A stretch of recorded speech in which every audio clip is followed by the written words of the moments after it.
Hi all. Nice to be here, honored. Nice to see you all here today.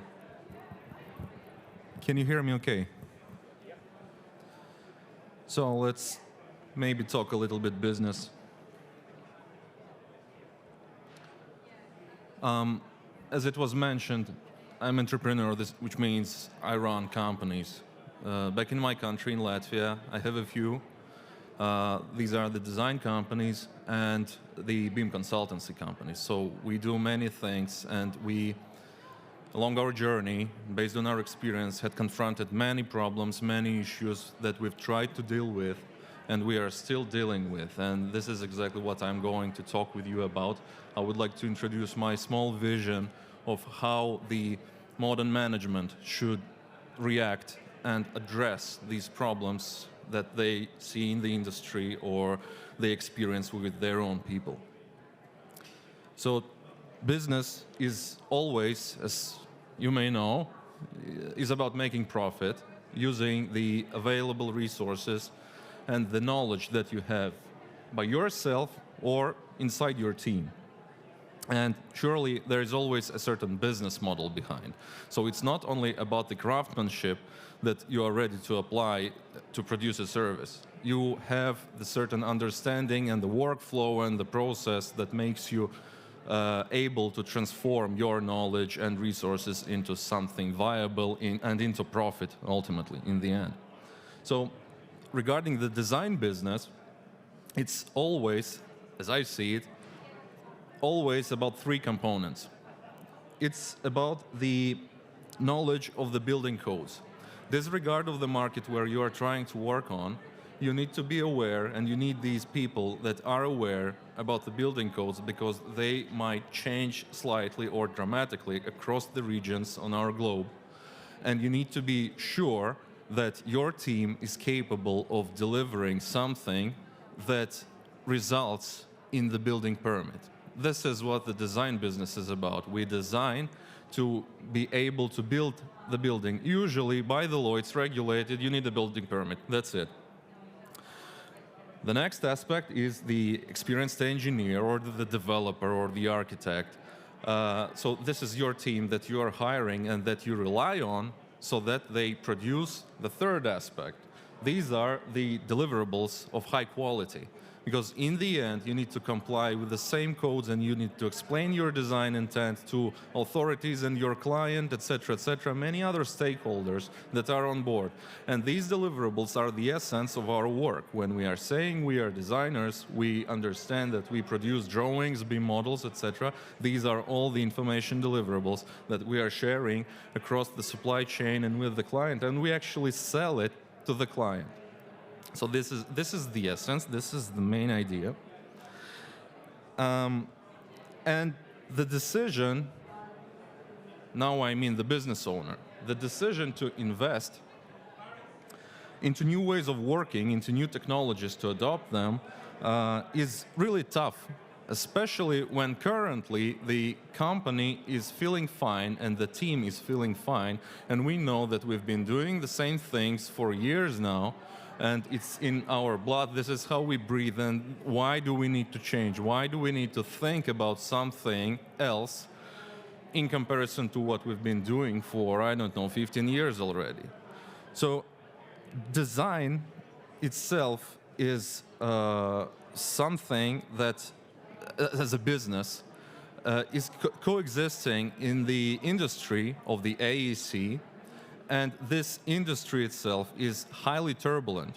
And this is the main problem why sometimes the business owners or the managers are not advising their business owners to invest into this kind of development, new adoption of technologies, because usually we are the last to feel growth and recover after the crisis, and we are the first who are getting impacted by the crisis. So something happens, the investment stops. We are not building, we are not refurbishing, we are not retrofitting.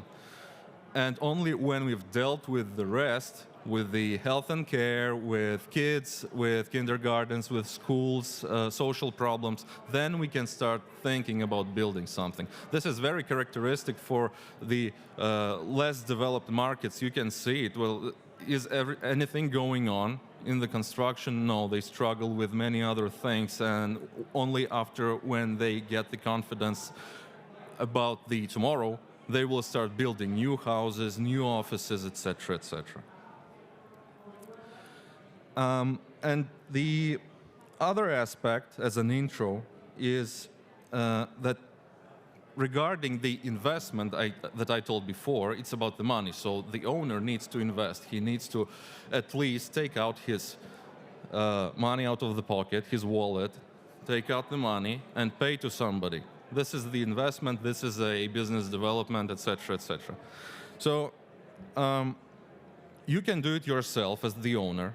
So you are investing your own money, or you can find a sponsor. These are the two basic options. And by sponsor, I mean anything. You can take a bank loan, you can invite other sponsors, you can introduce venture capitals, etc., to somehow advance to help you out. Or you can invite friends if you're a startup, for example.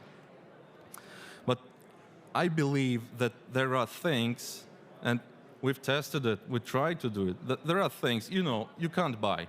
You can't buy love, you can't buy health, you can't buy BIM. I'm sorry, it's the fact.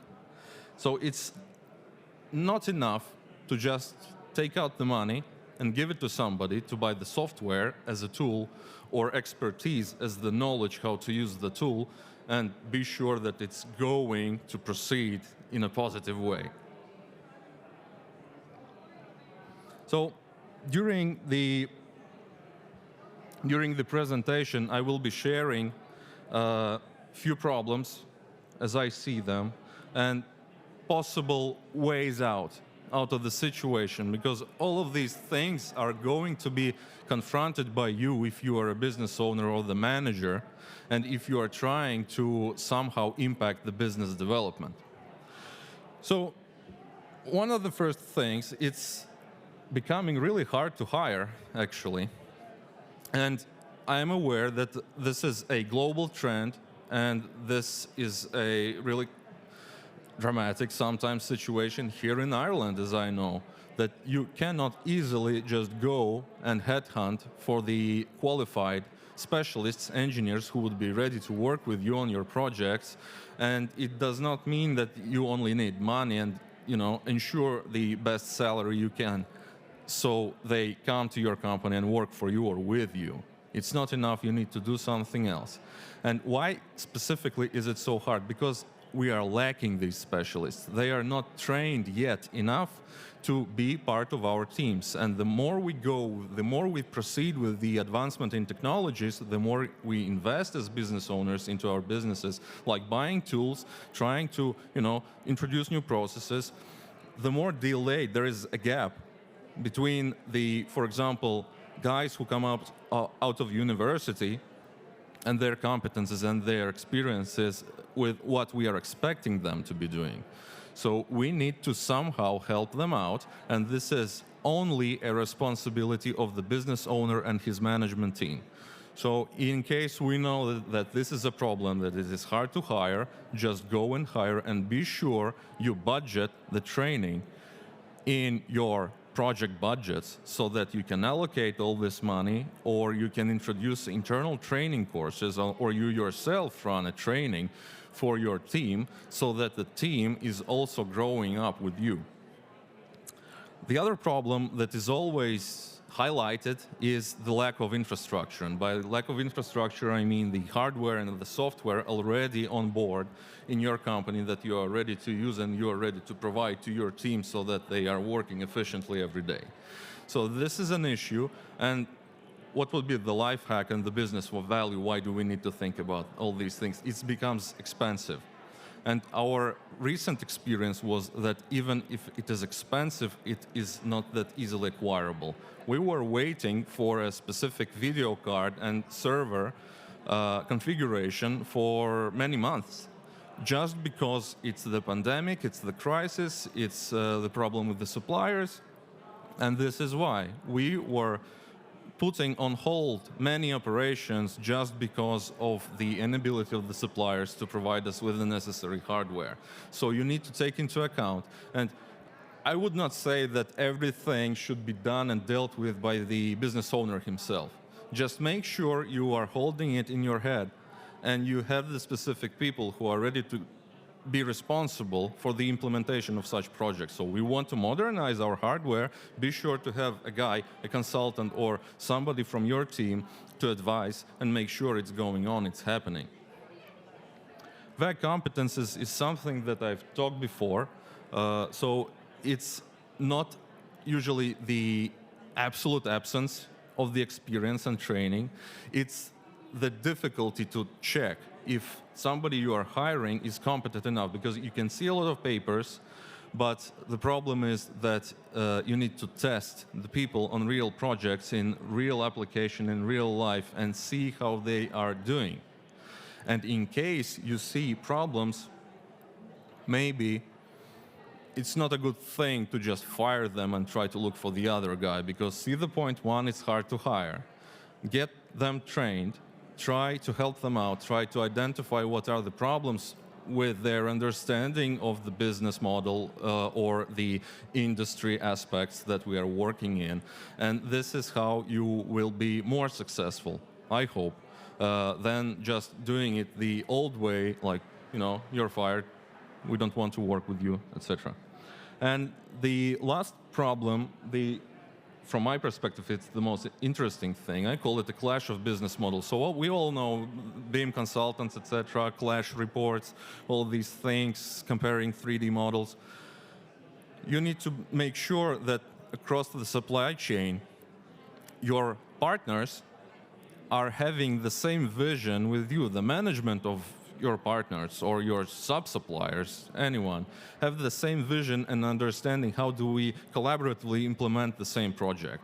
So if we have a clash of the business model, not only regarding the technical aspects, but the aspects of earning money, this would be a problem. So you need to be sure these business models are also aligned. We need to understand how do we get the money. For example, for instance, it's happening on every project we are into. We start with agreements, and by the end of the project, nobody remembers about the agreements anymore. We don't care because we are struggling to deliver something on schedule or under the scope, and we are trying to find some way out, etc., etc. I'm not speaking about excellency. It's hard to say who is excellent in everything he's doing, but you need to be successful. And in BIM, I believe that you will be successful if you have a proper understanding about the deliverables and how to get to them. How to explain to your supply chains that we need to deliver the models and the drawings by this date, etc., and not only put it into the agreement, but also make sure they understand and they are focused and they are willing to deliver the project in this way. So, few more problems that you need to avoid if you confront these things on your projects or in your teams. This is a red light. You need to start thinking how to deal with that, and you need to do it, you know, the first thing in the morning. So the problems are that multitasking kills, and I've seen it tons of times. Every time somebody is trying to prove to me that he can do 2-3 tasks simultaneously in parallel, and they are all nice, and we are doing fine, etc., etc. No worries, it's going to happen. No, thank you very much. We are engineers, and we need to stay focused. We are managers, and we need to stay focused. If you are staying focused, you are producing a higher quality, always, all the time. But one more thing, that you are getting trained yourself, again with the same staying focused and advancing with the ways of working. So when you are diving into the task, the next time you will do somehow similar task, it will be better and better and better. So if your team members are doing this, stop doing this. For example, introduce a task management system. We're using ClickUp all the time. And we are distributing the tasks. We're subdividing the project into tasks and or work packages, whatever. And everybody knows what to do, I'd say, a week in the future. So we all rely on something being written by the system, by the project manager, or by the employee himself. But it really helps because it introduces extra transparency. And we are not multitasking because we are trying to, the second problem, estimate. How long will it take to do something, or how much will it cost, etc., etc. And if you are trying to rely on people, specifically project managers, and as far as I know, the project managers are ready to start working in any kinds of projects, disregard of their experience, etc. So I'm sorry, they suck. And they can't estimate anything if they do not have the data regarding how long did it take before. So you need to help them, and how to help them as a business. So I'm a company, I'm the owner, I'm the manager, how to help move the projects forward. We need to reflect somehow. We need this historical data, we need this experience, and most importantly, we need to engage our teams so that the teams are coming on board and advising the management how long will it take. This is, if you are familiar with IT development and similar practices, is the essence of the Scrum methodology. It's the agile way of implementing software. So bring everybody on board.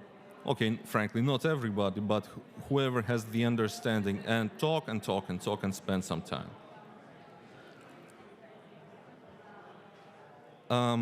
Regarding the understanding of that, what I've said, the digital delivery for us was always, and will be, is about databases. So we are creating a database. We are producing views on this database. So we are extracting portions of information for the stakeholders that we are interested in. We are talking about information structures so that we can monitor and control the quality, and we are talking about extrapolation always. So if we are producing what we've promised, can we do something more with this data, et cetera, et cetera? And this is where some degree of science or research is getting introduced when we are starting thinking about new ways of working and how do we transform our interactions inside the teams. So what have we done? Just a brief set of examples. Dynamo for Revit. We are using Autodesk products a lot. So the Dynamo plugin for visual programming, it's a booster for the efficiency, but only, well, don't get me wrong. I'm not telling you, go and do the scripts yourself. You need these people. You need to understand it takes time, and it takes expertise to make the people understand what you want to automate. So it's not working just installing Dynamo and that's it. It works when you have, again, the team engaged together. Remote virtual workstations. This is something that was introduced along the pandemic, and we were successful. It, again, takes time and certain degree of investment. But now our people can work from any point globally, and they are getting all the tools necessary for their work because these remote workstations are charged with the necessary software. And we are delivering the workstation. You just connect and work and upload everything to the cloud, and this is how it's working. And these are quite basic things, frankly speaking, because the Microsoft Windows supports all these things, and you do not need extra softwares to, implement and deploy such systems. BIM for marketing is always a nice thing, especially when you are tendering, and it is the evidence of your previous experience, right? So if you're showing off your previous projects, your results, your outcomes, it always helps. And this is, again, an action of the whole team. They need to be engaged also in the marketing to produce these necessary, visualizations and some materials, etc., etc. Thinking about Dynamo and advancement in this field, in this topic, think about Python. And by the way, there was a great presentation delivered by one guy today. He was explaining how he actually helps businesses to develop plugins and tools for the Revit. So this is all he's doing. He's called Jean-Marc. You can find him on the schedule. And this is something the management should be thinking of. What's next? I've came up with 3 options: Python BIM bots, AI to run operations of your business, and chatbots.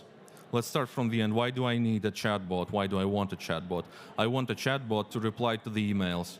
Currently, if I open my iPhone, I have around 3,000 emails unanswered, unopened. Why? Because I see the header, the subject, and it is enough for me to understand. But maybe somebody is expecting an action. I always feel sorry that I did not reply, but I can't physically. So why not ask somebody to do it for myself? AI to run operations. This is a tricky thing. You need a big degree of understanding how to implement and how to do it. But again, it all connects with the people that you are to introduce in your teams. And Python BIM bots, why do we need BIM bots? So that they can automate and they can check the deliverables, ensuring the quality and all these things. So we always struggle, and all the designers struggle with the deliverables delivered on time, produced on time, and tested somehow. For example, the code compliance. Okay, the tools like Slibri ensure these things, but maybe there is more. And the other 3 options are the usage. This is something more. Again, we are talking about the future maybe. So the external database is to mine data. If you have the Python programmer, you can ensure that he is mining data from the internet to assist you. The biggest problem for us is always the cost management as a designer. We do not know how much does our solution cost for the client. If we have the cost data grabbed from the internet, mined, okay, it will not be verified, but we can use it. We would give the estimates. Metaverse, nice word. I have no idea what's out there. This is why I encourage somebody to explain to me, or I will be doing it myself, this piece of research, and there should be something there, at least in the form of handing over the deliverables to your client. Because you are not explaining your solutions to a guy who is paying for the development just because you produce drawings. He wants to see the general idea, and this is how all the architects pretty much work. Yes, they sell the nice visual aspect. And the data science, for sure, it's the genetic algorithms, natural networks that are worth researching. So in the end, regarding the business value, why I've decided to explain such things to you. To boost productivity, this is something the owner should be thinking always, to boost the productivity of the teams and make sure we are on time, in budget, and we are making the product faster, quicker, of a higher quality. The owner or the management team should be sure to understand the terms of the adoption or the implementation of the new technologies. So, for example, it takes 1 or 2 years to get the software proficiency and actual experience on projects for a guy who is ready to start working as a BIM engineer. It takes 2 or 3 years to train management and sales to adopt the same things of working, to actually manage the developers and the engineers and the architects. And we can adjust processes only after. So 5 years? Come on, let's do it now. Let's start doing it. And we need to be aware of the situation of the market, etc. So each business has a certain entry threshold. You need to be qualified enough and mature enough for the certain market for the specific industry that you are entering. Giving all this, this is the advice for everybody who is either owning a company or managing teams to think of during a weekend, maybe. So, thank you very much.